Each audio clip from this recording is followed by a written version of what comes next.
How's it going, people? It is Liam Catterson here with another episode of Angel, as we're on episode number 10 for season 5, as we are coming closer to the halfway mark for this final season. So yeah, emotional times ahead of us, surely, but I am really looking forward to getting into this episode, continuing this season. It was a very, very fun-esque episode with a lot of drama that went down in the last episode. It was focused on harmony, and it was a really, really nice focus, a nice, I guess, opposite to disharmony way back in season 2. So yeah, but it was a fairly enjoyable episode last time around, and I'm hoping for the same again with this episode. So with that said, let's get into episode number 10 of season 5 for Angel.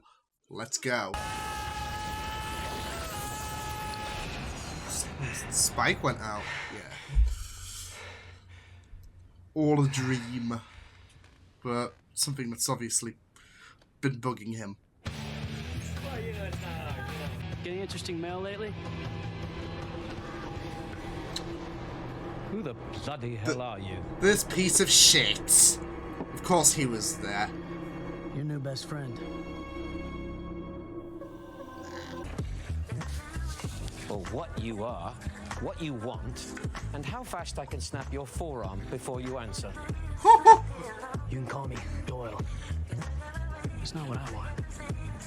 It's what you want. Are you shitting me? Are we doing this? Business. But if we eliminate their leader covertly, Then they spend the next billing cycle fighting among themselves to hack out the new pecking order.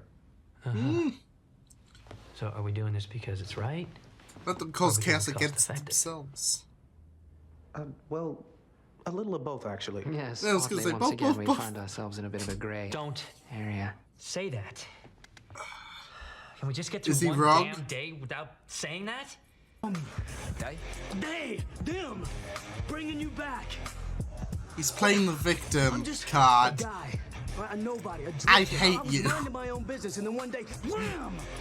I started having these visions. Visions? Yeah. No, you don't. Like brain pictures, but they hurt. Like when you eat ice cream. You too fast. fucking piece of Started seeing people in garbage. trouble. Well, what do you expect? Out alone in this neighborhood? I got half a mind to kill you myself, you half-wit. Oh, I mean, wow. honestly, what kind of retard wears heels like that in a dark alley? Take 2 steps, break your bloody ankle. Bloody hell. Go get a cab, you moron. And on the way, if a stranger offers you candy, don't get in the van. Damn, Spike doesn't hold back. So, yeah, in theory we could. That is, if we did that sort of thing. Do we do that sort of thing? It might be the thing to do. He's done. He is done. Zone out, bud. Let's kill them all. What? Spike's arrival is actually quite fortuitous. It'll make this a lot easier. What? What are you? This is another. Yeah, this is another dream. Bloody hell! Might need to see a bloody doctor about this. Which is funny because I went to see a doctor regarding my sleep, but that's a completely different matter. Oh! Just like Angel, learning, just taking inspiration. It's all right. You're safe now. Oh, I'm really loving this. You're better off not knowing. Believe me. Wait. Who are you? I'm the hero. Oh. I think something's wrong. Okay. Okay, don't worry. I know what to do. Is this another dream? Yeah, this is another dream, isn't Let's it? take a look under the hood. What? Hey! What do you know? It is a dried up little walnut. So Ah! far, so good. What the heck? Let's see.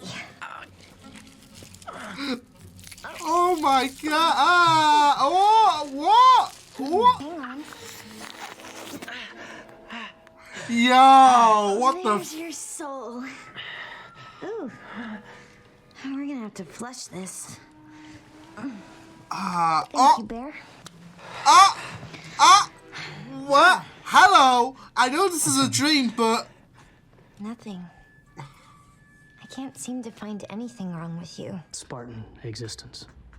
You call that a bed? Well, it's not like you're gonna be sharing it with anyone anytime soon.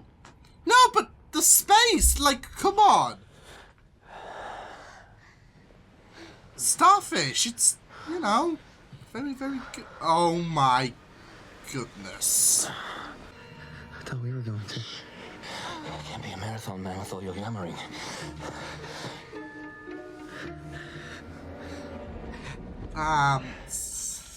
Here it is. How you feeling? Better. Thanks. Angel. Don't rip out my insides. It's no shoes day.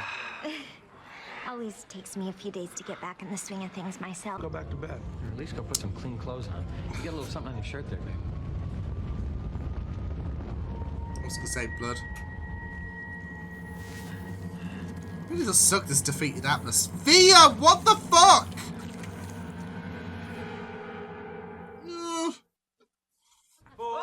I'm guessing that's causing these, yeah.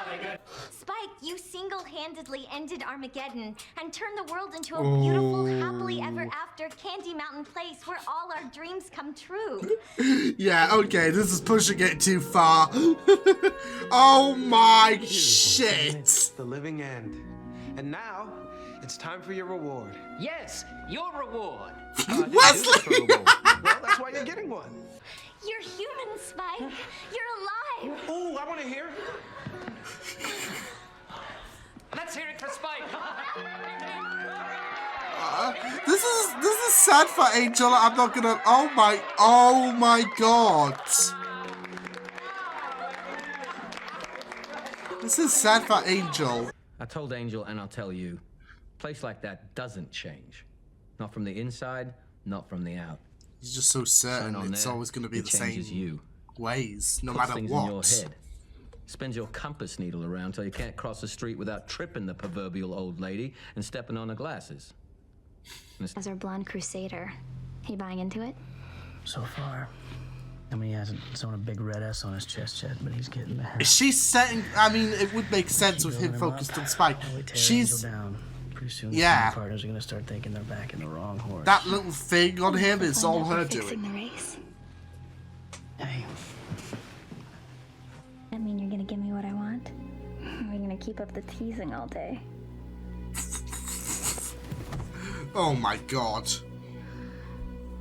good girls always get what they want. Who said she's good? I don't know what to do. Why don't you give me an earful of them purdy pipes of yours? Let me suss it out. Oh no. This is truly a nightmare.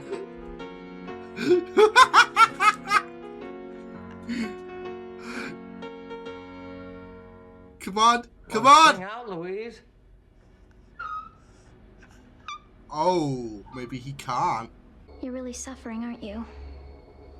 You still got that thing on your shirt? You know what it's reminding me of? There's something on your back.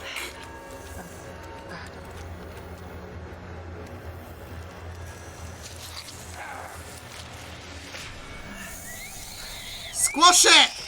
Yeah! The dream's almost over.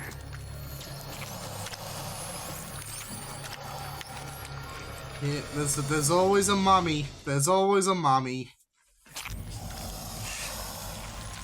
She's just manipulating him even further. Fuck.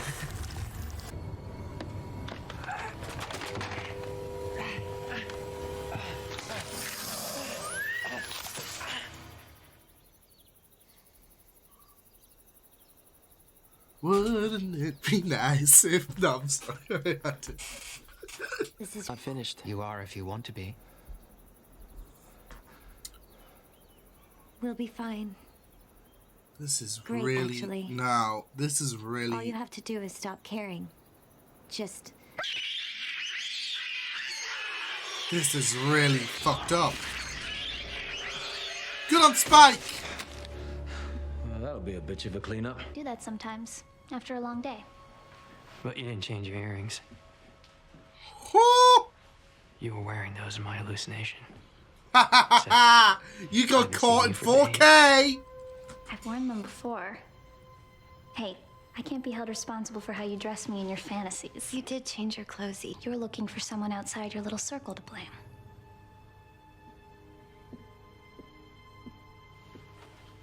Here's a thought.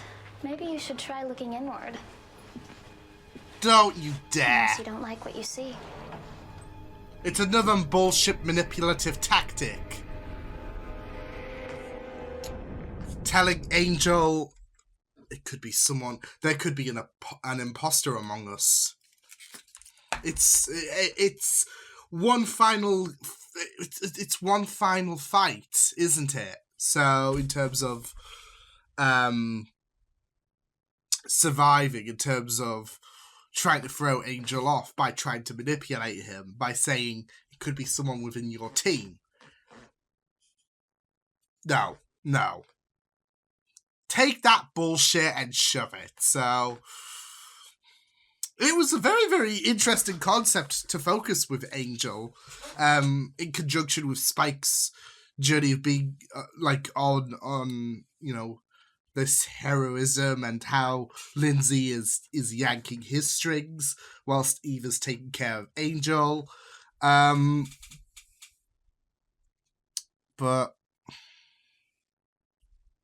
Eve. Foy. Right, so that was really, really good, this episode. It was really wonderful to focus on the two different sides with Spike and Angel. Obviously, with Eve accompanying one person, Lindsay with the other. It was really, really nice to see both their journeys, how they work in opposites to each other.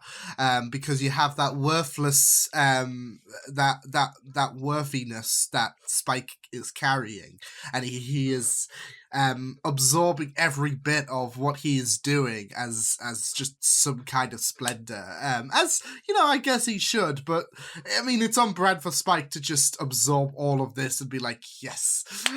Whereas Angel, there is that he just feels worthless and empty, and it's really, really great that we got to explore this in a very, very unique circumstances with dreams and whatnot.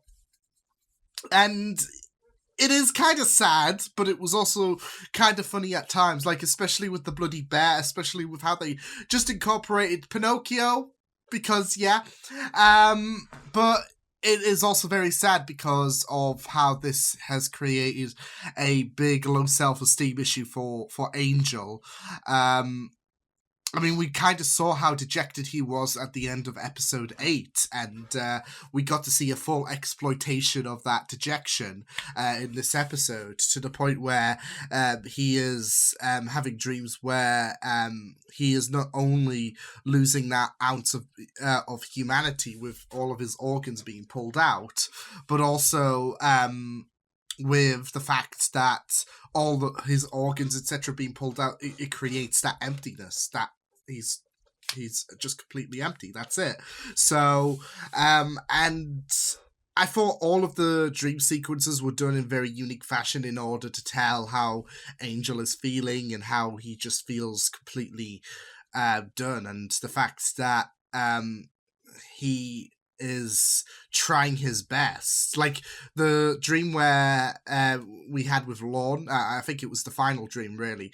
That, in my mind, I can interpret that as something where Angel is trying, like you saw him trying to sing, but nothing was cutting it, and he got booed for it. And I feel like that mirrors well to how Angel is trying to be the hero that he aspires to be, but it's not working, and he is and that booing reception is making his head scream, maybe I am not right for this. So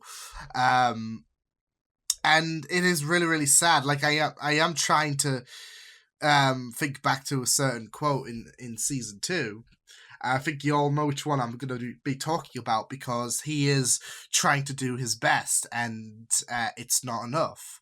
And I think well, it is easy, especially when you have low self-esteem, to forget the positive messages that you've been given or you have yourself told people. But he needs to be reminded about the fact that if nothing we do matters, then what matters is what we do. Because obviously there is that message that he needs to even if the odds are against him, I guess, in terms of the one fulfilling the prophecy, etc. He needs to not give up. He needs to continue being the hero that he is admired to being. And it's, like I said, easy to forget very impactful and fulfilling messages like that, like when you go through low self-esteem, and one can't blame Angel. I do it myself all the time. Like I've had so many positive messages like about me and about my personality, about my appearance, etc., and I'm always kicking myself down. So obviously that's a bit of a different manner compared to, saving the world, but the point still stands in regards to how there is that easy. It's so easy to forget impactful messages that you just beat yourself down. And here we are with Angel's mindset, creating these dreams where it's just reveling in the emptiness that is currently running through his body at the minute. And so. But we did get to find out that it was, of course, something manufacturing these dreams, which Eve planted that like parasite creature, and that it wasn't even that. It was just the empty one. It was just a smaller one compared to the mama one. So, and I really love how she just tried to portray this. It's all another dream, and then of course. When Angel was saved by Spike, which I'm not sure if that's going to help his mindset or whatnot, but because I am just trying to think about how Angel's going to take this from here onwards. I feel like he's still going to feel a bit of dejection, but we saw at the end, of course, the group just talking about the dreams, etc., and how Angel just glanced to Eve, especially with the fact that she didn't bother to change her earrings. Fred just testified to that, and I did like how Eve was so, like, she's on thin ice and the group are glaring at her. They are cornering her in the room like a pack of hyenas, but she's not letting that get to her. She played it off really well about and she's tried to spin it around onto the group by saying, well, have you ever thought that it could be someone within your group? Which works pretty well in a sense, because of the fact that Angel has had those dreams where the group have turned, whether it was just one person or whatever, he has had those dreams where he kind of got betrayed in a sense. So whether, he gets stabbed or just being booed in general, it doesn't really help, especially when you're going through a bit of a tough time anyway. So that comment doesn't exactly help matters when you've gone through what you've dreamt. So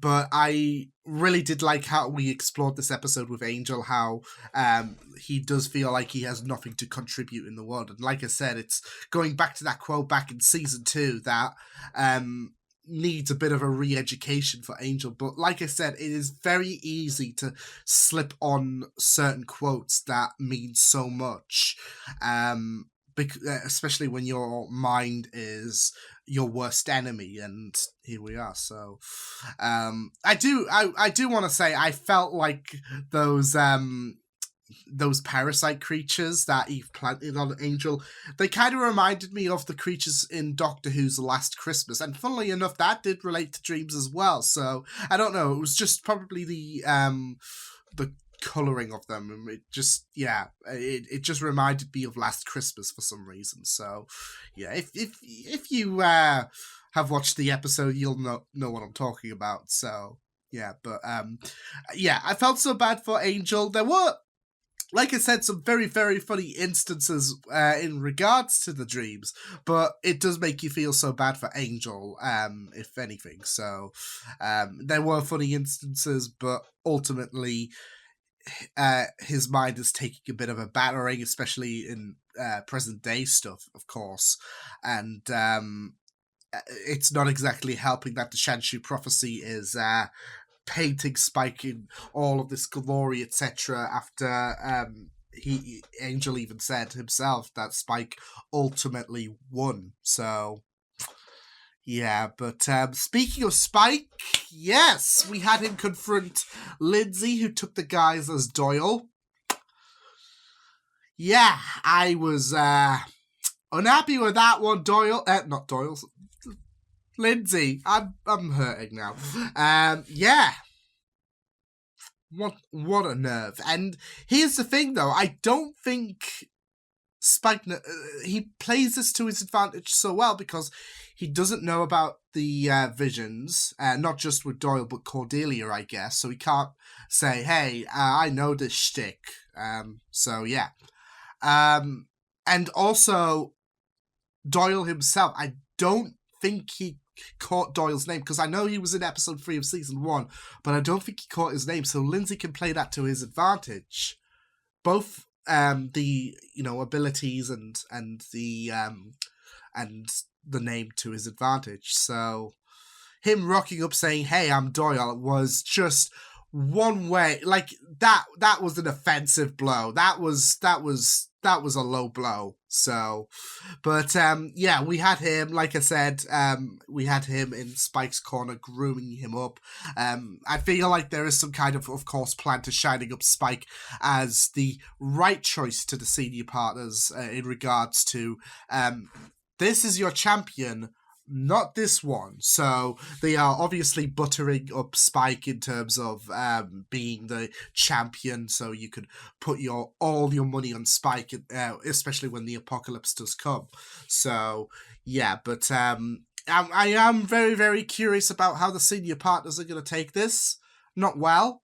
But I'm sure they've got a plan for that, because it's not like they are doing this recklessly without considering the consequences. I mean, Eve was quick on the ball in terms of excusing herself by trying to pin this on the group. So, yeah. But I really loved how we focused on Spike. Like I said, there was that worthiness. And, of course, there was also him just kind of feeling left out, as well as telling Wesley and Gunn, you're picking the wrong horse in this fight, and I'm not going to join you in being blinded. So, yeah, I'm pretty much happy with my own dig, where I don't risk that corruption, etc. And, yeah, got someone who is a bit of an annoyance, but I'm living my life, really. I'm living for my reward, really. So I just really, really thought that was that Spike story was pretty interesting. I love how it does mirror to season 1. And the fact that David directed this is just perfect. So yeah, but I did love how with Angel and the rise of him being a hero, when we saw that in the first episode of season 1, this is basically the same thing. There was even quite a few moves that mirrored the first episode of season 1, and yeah, this is basically the rise of the hero that is Spike, really, with him being, with Angel determining him the winner of the whole prophecy thingy, Bob. He is the more worthy one, and this is Spike's time to shine. So I just really thought that it was interesting focusing on Spike in this episode. I am just really worried about, of course, Lindsay pulling that manipulative bullshit. So, yeah. And I am just really curious what's going to happen. Like, Lindsay does have that confidence, but I am really curious to see how Angel is going to react ultimately when he finds out that Lindsay has pulled the good old case of identity fraud. So, yeah, it's gonna be very scary, especially with how Spike is being played by Lindsay, of course, and obviously he doesn't have any kind of push to work for Wolfram and Hart, so it's a case of him not being able to win at this moment. But I just really love how things are rolling around, and you've got you got Lindsay and Eve, just working together, of course, especially to, yeah, I don't know, work the gears, I guess, in terms of Angel against Spike, etc., and trying to take Angel out of commission in a sense by making him feel like he is like he's worthless. So yeah, but so far this season has been pretty superb, because we're about to hit the halfway point, and yeah, I'm really looking forward to seeing how things go by with these next few episodes, of course. But season 5 so far has been a real treat, and I really loved how much focus we got on Spike in this episode, him getting that nice bit of push there, as well as for Eve as well, because now the group are definitely not trusting her ever again, and are definitely on her. She's definitely on their bad list. So yeah, it's going to be very exciting to see how things proceed for the future. But yeah, pretty great episode. So I will see you guys next time. Hope you guys enjoyed this reaction. You can check my videos on the right if you want to check out more of my content. You can also subscribe to my media feeds and channel if you want to. Hope you guys enjoyed this reaction. Hope you guys take care, and I will see you guys next time. Toodles!